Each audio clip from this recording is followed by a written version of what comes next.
What made you consider UK and all countries masters in psychology as you are a physiotherapist? What GP is required? Hello and welcome to my YouTube channel. जितने भी सवाल लोगों ने मुझे Instagram पे भेजे थे मैं उन लोगों के सामने रखते हुए आंसर रिप्लाई करूँगी. ठीक है, लेट्स स्टार्ट. क्वेश्चन नंबर 1 है, ये पूछ रही है life in UK versus life in Pakistan. बहुत डिफरेंट है, ज़मीन आसमान का फ़र्क है to be honest. Life in Pakistan जो है आप बेसिक नेसेसिटीज़ के लिए लड़ रहे होते हैं, जैसे दाल चावल दूध दही वगैरह. बट यहाँ पर अगर आप कोई नॉर्मल जॉब भी करते हैं ना, लाइक फॉर एग्जांपल ले लें आप क्लीनर हैं, ठीक है, तो वो भी इतना अफोर्ड कर सकेगा कि वो एक घर अफोर्ड कर लेगा, अपना नहीं तो रेंट पर अफोर्ड कर लेगा, और उसके अलावा उसको भूखा नहीं मरेगा. नेक्स्ट क्वेश्चन है, are you doing masters in UK, in which field?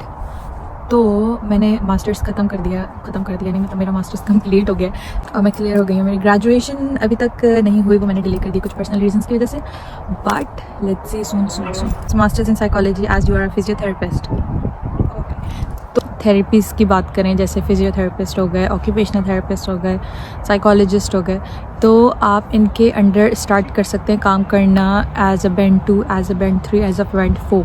Band 5 से जो है आप स्पेसिफिक फील्ड में चले जाते हैं. यहाँ या तो फिर आप फिजियोथेरेपिस्ट बन जाए बैंड 5 से, या फिर आप ऑक्यूपेशनल थेरेपिस्ट की तरफ चलें.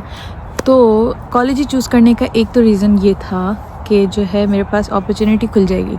मैं अगर स्विच करना चाहती हूँ, जैसे मोस्टली लोग फिजियोथेरेपी करके फिर वो स्विच कर लेते हैं, ना सिर्फ फिजियोथेरेपी करके बहुत सारे लोग कुछ और पढ़ते हैं, फिर मास्टर्स और MBA वगैरह में कर लेते हैं. तो मुझे बस एक और ऑप्शन अपने लिए खोलना था.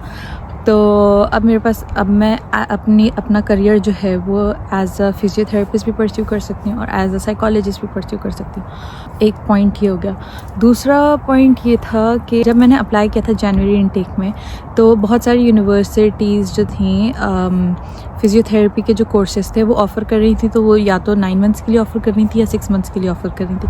तो मुझे मास्टर्स के लिए अप्लाई करने के लिए 9 मंथ से ज़्यादा का कोई कोर्स चाहिए था, जो कि बहुत एक्सपेंसिव हो रहे थे. टू बी रियली ऑनेस्ट मेरे बजट में नहीं आ रहे थे. तो इस वजह से जो है फिर मैंने बोला इट्स बेटर टू स्विच. मुझे पब्लिक हेल्थ में मास्टर्स नहीं करना था, ठीक है, वो भी एक ऑप्शन होता, बट नहीं, वो नहीं करना था, बस शौक नहीं था. फिर मैंने बोला it's better to go for this rather than you know. तो नेक्स्ट क्वेश्चन दोबारा है, why did you masters in psychology? I hope कि मैंने जवाब दे दिया. नेक्स्ट क्वेश्चन है, you are from LNH and you did physiotherapy, right? Adding psychology is great. Thank you. कि अगर आपने फिजियोथेरेपी पढ़ ली है तो आप आगे सारी ज़िंदगी फिजियोथेरेपी पढ़ते रहेंगे. बहुत सारे, मैं जहाँ अभी जॉब कर रही हूँ NHS में, वहाँ बहुत सारे लोग जो हैं वो सपोर्ट वर्कर से स्टार्ट किया उन्होंने और अब वो एडमिनिस्ट्रेशन में चले गए. तो आप यहाँ पे जिस भी कंपनी या जिस भी हॉस्पिटल में काम करते हैं ना, तो फिर वो आपको ऑप्शन देते हैं आगे जाके कि आप, क्योंकि सारी ज़िंदगी एक ही काम नहीं कर सकते यार, इंसान बोर हो जाता है, तो आपको ऑप्शंस मिलते हैं, खुलते हैं. तो अब भी मेरी एज अच्छी है, मुझे लगता है मैं अभी अपना आपको एक्सप्लोर कर सकती हूँ, बजाय इसके कि 40-50 में जाके मैं बोलूँ यार मैंने सारा टाइम एक ही काम में ज़ाया कर दिया, कुछ ये कर लेती, कुछ वो कर लेती, कुछ जो अक्सर लोगों को रिग्रेट होता है. तो बस वो नहीं करना था, टू बी रियली ऑनेस्ट. बस मैंने अपने चांसेस एक्सप्लोर कर लिए, बस मेरी और पढ़ाई से बस हो गई, अब मैं और नहीं पढ़ूँगी. मैंने मास्टर्स कर लिया, नो PhD नथिंग. ये सब. Next, hey, I'm your junior. We had some rotations together. Also, I texted you on WhatsApp. I think last year. Now I'm graduating soon. Would be very thankful if you could help me regarding applying online for masters and stuff, and the options, the scholarship and everything in detail. So, मैं इसके बारे में एक video बना चुकी हूँ, how to apply for masters in UK. और बहुत इजी प्रोसेस है. अगर आपको उससे भी आसान प्रोसेस चाहिए कि आपको कुछ भी नहीं करना, आपने किसी पोर्टल में जाके अकाउंट नहीं बनाना, कुछ नहीं करना, तो सबसे आसान तरीका ये है कि जो यूनिवर्सिटी आप सेलेक्ट कर रही हैं, कोई सी भी यूनिवर्सिटी, आप उसकी वेबसाइट पे जाएं. ठीक है, जो कोर्स आपने सेलेक्ट किया, फॉर एग्जांपल आपने सेलेक्ट कर लिया मास्टर्स इन पब्लिक हेल्थ, ठीक है, मास्टर इन पब्लिक हेल्थ के वहीं नीचे लिखा हुआ होगा अप्लाई. तो जैसे आप उस अप्लाई पे क्लिक करेंगे तो फिर उसके बाद वो आपसे आपकी डिटेल्स वगैरह मांगेगा. तो आपने अपनी सारी डिटेल्स लिखें, जो डॉक्यूमेंट्स वो मांग रहे हैं वो सबमिट कराएं, और आप वेट करें, आपको इंशाल्लाह बहुत अच्छा रिस्पांस आ जाएगा। और अगर एक यूनिवर्सिटी रिजेक्ट भी कर देती है तो सिर्फ एक यूनिवर्सिटी नहीं है, यहाँ पे बहुत यूनिवर्सिटी है, अप्लाई करते हैं जब तक एडमिशन ना मिले।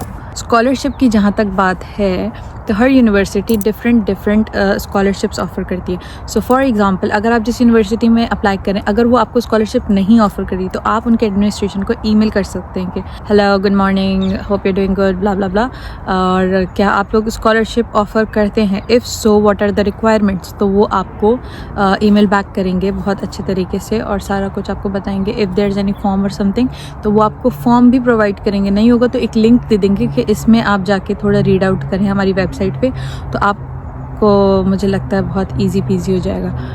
Would you prefer public university और private university? Well, to be really honest, public university सस्ती हैं, पढ़ाई दोनों में सेम है, लेक्चर्स सेम है, सब कुछ, ऐसा कुछ डिफरेंस नहीं है कि प्राइवेट जाएंगे तो ज़्यादा अच्छा पढ़ेंगे, पब्लिक जाएंगे तो ऐसा कुछ अच्छी पढ़ाई वगैरह नहीं होगी, ऐसा कुछ नहीं है। बट पब्लिक यूनिवर्सिटीज़ पे आपको अप्लाई करने के लिए आपको 3 मंथ्स का टाइम ड्यूरेशन नहीं, आपको कम से कम 5 महीने पहले अप्लाई करना शुरू करना पड़ेगा।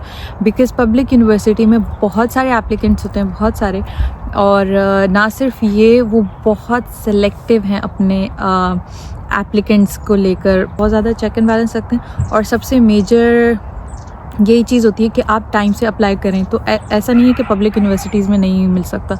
अगेन, पब्लिक यूनिवर्सिटी में अप्लाई करना है तो सितंबर intake is the best intake, क्योंकि वहाँ पे सबसे ज़्यादा कोर्सेज अवेलेबल होते हैं, जनवरी में इतने नहीं होते।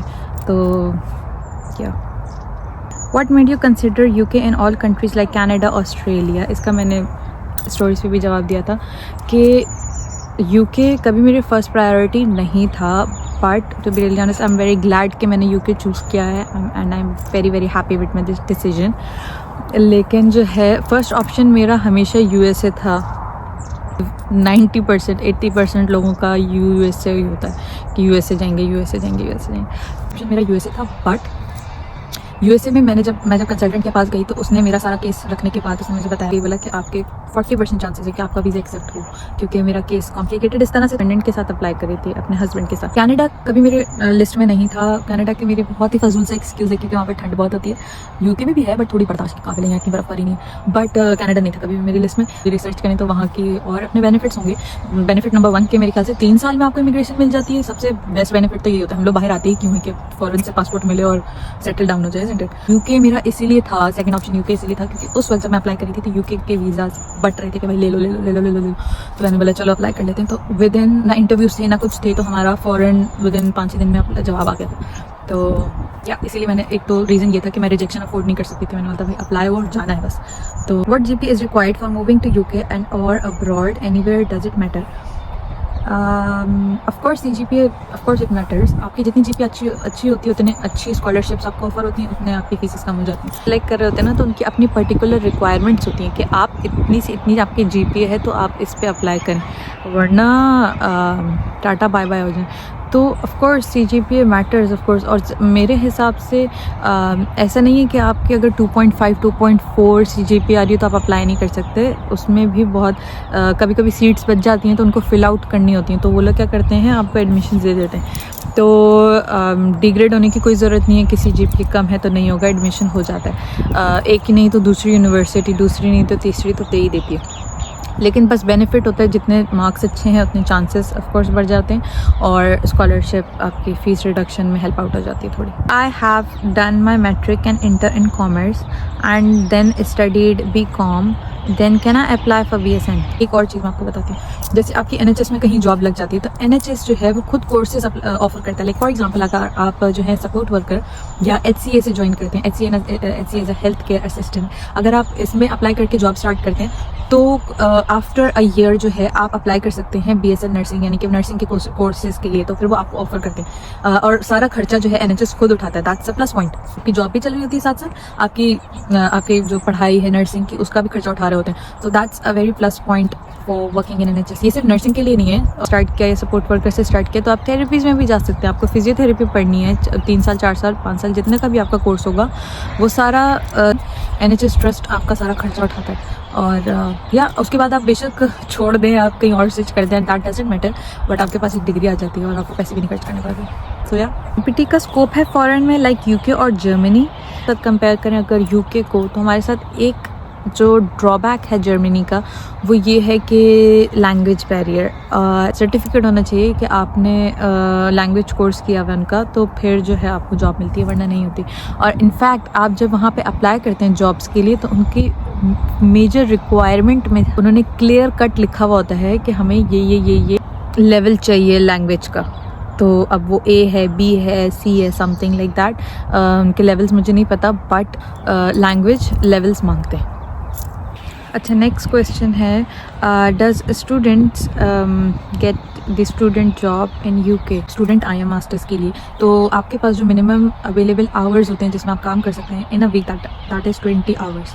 ठीक है, तो 20 आवर्स की जॉब, आपको कोई और जॉब भी मिल सकती है, आपको अपनी ही फील्ड में कोई इंटर्नशिप भी मिल सकती है। एक और क्वेश्चन था, मुझे याद है इंस्टाग्राम पे किसी ने पूछा था कि अगर स्टूडेंट जॉब पर आ रहा है समथिंग, अब मैं बिल्कुल कोट नहीं कर पा रही उसको, बट इस तरह का क्वेश्चन था कि अगर स्टूडेंट आता है UK तो क्या वो अपने एक्सपेंसेस बेयर कर सकता है? ठीक है, एक चीज़ ये है कि अगर स्टूडेंट UK आता है तो उसको 20 आवर्स अलाउ होते हैं। मिनिमम वेज यहाँ पे है 1150, अप्रैल में मेरे ख्याल से 1250 समथिंग, 1 पाउंड हर साल बढ़ जाता है, हो जाएगा। तो अगर 1150 के हिसाब से आप 20 आवर्स पर वीक लगाएं तो मेरे ख्याल से मंथ में आप कितने कमा सकते हैं, हिसाब लगा लें। आवर्स आपके पास अलाउ हैं और मिनिमम वेज जो है 1140 है। अगर आप कोई 1150 है, सॉरी, अगर आप कोई और जॉब करते हैं, तो अगर आप कोई और जॉब करते हैं, लाइक फॉर एग्जांपल अपनी इंटर्नशिप करते हैं अपनी फील्ड में या कुछ और, तो उनके वेजेस डिफरेंट हैं। ठीक है, तो एक्सपेंसेस अगेन इतना होता है कि स्टूडेंट जो है अपना रेंट निकाल लेता है और अपना खाना पीना कर देता है और कन्वेंस वगैरह उसका कोई इशू नहीं होता उसको। लेकिन हाँ, फ़ीस वगैरह में थोड़ा सा कैश इन हैंड भी जॉब्स मिल जाती हैं लंदन में, बट मैं कभी आपको रिकमेंड नहीं करूँगी क्योंकि बिकॉज उस कैश इन हैंड अगर आप पकड़े जाएँ तो उसकी कोई माफ़ी तलाफ़ी नहीं है, डायरेक्ट डिपोर्ट। तो मेरी आंखों देखा बहुत सारे लोगों के साथ ऐसा हो चुका है कि वो कैश इन हैंड पे पकड़े गए और अब वो इंडिया में वापस बैठे हैं, इंडिया पाकिस्तान वापस बैठे हैं। तो कभी भी मैं ये कभी भी ये गलत रास्ते मत अपनाएं। उसके अलावा आपके पास अपॉर्चुनिटीज़ खुल जाएंगी। बस मसला ये है कि आना मसला है बस। और अगेन अगर आपके बहुत ज़्यादा शस्के हैं, आपने आउटिंग करनी है, आपने ये करना है, तो फिर जाहिर सी बात है बजट आउट हो जाएगा। लेकिन आप घर में ही खाते हैं ड्यूरिंग दैट पीरियड के, जब तक आप स्टूडेंट हैं, क्योंकि आप इतना ज़्यादा अर्न नहीं कर पा रहे होंगे, तो थोड़ा सा अपनी चीज़ों को कंट्रोल में रखते हुए आप मैनेज कर लेंगे, इतना मुश्किल नहीं है। Does students gate graduate visa easily? का कोर्स कंप्लीट होता है तो आपके जो सबसे पहली चीज़ होती है जो आपको इमिग्रेशन ऑफिस में दिखानी होती है, दैट इज़ कि आपका कोर्स कंप्लीट हो गया है और आपने सारे कोर्स क्लियर किए हैं। फॉर एग्जांपल अगर आपका कोर्स कंप्लीट नहीं होता, आप किसी पेपर में फेल हो जाते हैं, आपने उसका रीटेस्ट दिया, आप उसमें भी फेल हो गए, तो जो है आपको फिर डिग्री नहीं मिलती, आपको डिप्लोमा मिलता है। तो डिप्लोमा में ग्रेजुएट वीज़ा नहीं मिलता। Let me clear that out. और जॉब करेंगे, कैश इन हैंड करेंगे, पैसे कमाएंगे, बस ये वो, और पढ़ाई और कोर्स कंप्लीट नहीं करेंगे तो आपको ग्रेजुएट वीज़ा नहीं मिलेगा। और यूनिवर्सिटी आपको ऑप्शन देती है इन अ सेंस कि आप 3 रीटेस्ट दे सकते हैं, 3 दफ़ा चांस, आपको 3 रीटेस्ट देती है, तो आपके पास 3 टाइम्स चांस है अपना ग्रेजुएट वीज़ा लेने का। सो मेहरबानी करके जब आप आएँ तो जॉब्स के साथ साथ थोड़ी पढ़ाई पे भी ध्यान दे दें।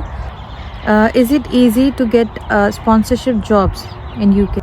ईज़ी तो नहीं बोलूँगी, बट ऑफ कोर्स आपको थोड़ी सी मेहनत करनी पड़ेगी, but it's not too difficult. Like for example अगर आपको स्पॉन्सरशिप डायरेक्ट नहीं मिलती, आपने एज ए स्टूडेंट एक फर्म में जॉब अप्लाई की, ठीक है, आप इंटर्नशिप, चलो जॉब भी नहीं किया, आपने इंटर्नशिप से स्टार्ट किया, ठीक है, इंटर्नशिप आपने कंप्लीट कर दी, उनको आपका काम अच्छा लगा, वो अच्छे लोगों को जाने नहीं देते। वो कहते हैं कि बस हमने इस बंदे पे मेहनत की, हमने इसको इंटर्नशिप कराई है, हमने इसको एक्सपीरियंस दिया है, तो ये हमें ही फ़ायदा दे रिटर्न में, तो वो जाने नहीं देते। इंटर्नशिप से आपने स्टार्ट किया, आपने जॉब ले ली, ठीक है, आपको पता है कि वो फर्म जो है वो स्पॉन्सर करती है, तो आपको अपनी कैपेबिलिटीज़ शो करनी पड़ेंगी कि आपको स्पॉन्सरशिप मिले।